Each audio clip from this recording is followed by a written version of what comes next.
आज हम आप सबसे काव्य सौंदर्य के तत्व के बारे में चर्चा कर रहे हैं। काव्य सौंदर्य क्या है?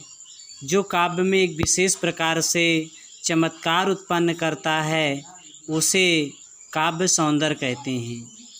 ये काव्य में सौंदर्य 3 प्रकार से उत्पन्न करते हैं: रस, छंद और अलंकार।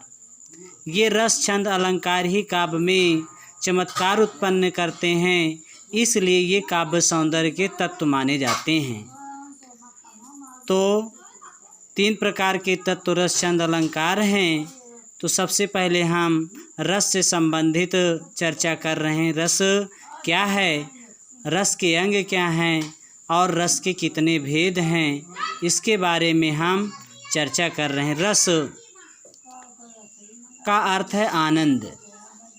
जैसा कि कहा गया है रसस्यते असौ इति रसाः, अर्थात हम जिसका आस्वादन करते हैं उसे रस कहते हैं। किंतु रस का यह सामान्य अर्थ है।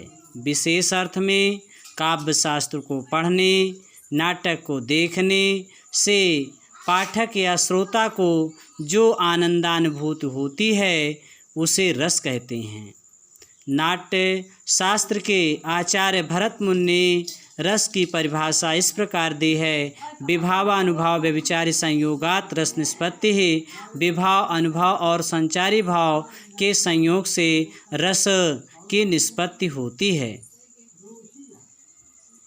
अब रस के अंग, जैसा कि भरत मुनि के परिभाषा से स्पष्ट है कि विभाव, अनुभव और संचारी भाव ये रस के अंग हैं, परंतु कुछ आचार्यों ने रस के 4 अंग माने हैं: अस्थाई भाव, विभाव, अनुभव और संचारी भाव।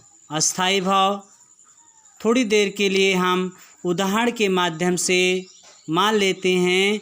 जैसे बतख है, जब तक वो ज़मीन पर है तब तक वह अपने पंजों के बल चलती है, उसके अंदर तैरने का गुण विद्यमान है, तैरने का अस्थाई भाव विद्यमान है। लेकिन जब वह जल में जाती है तभी उसका अस्थाई भाव, तैरने का गुण जागृत होता है।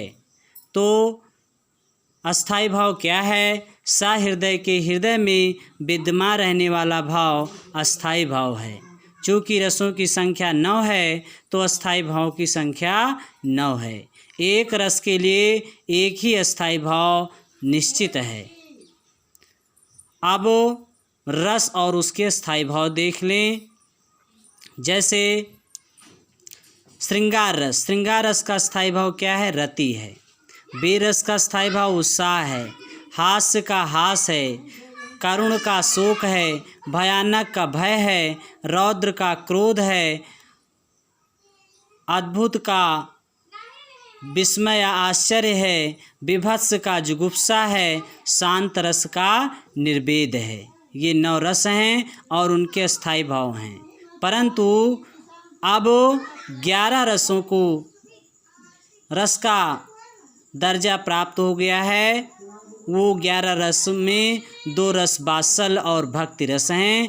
वात्सल रस और भक्ति रस को रस का दर्जा इसलिए नहीं प्राप्त हुआ क्योंकि जो श्रृंगार रस का स्थायी भाव है वही वात्सल्य और भक्ति रस का है। अंतर केवल इतना है, श्रृंगार रस में नायक नायिका के पारस्परिक प्रेम का वर्णन होता है, वहाँ रति होता है, और वात्सल्य में माता पिता का संतान के प्रति जो रति होता है, प्रेम होता है, उसे वात्सल्य रस कहते हैं। भक्ति रस में भक्त का जो ईश्वर के प्रति रति होता है, प्रेम होता है, उसे भक्ति रस कहते हैं।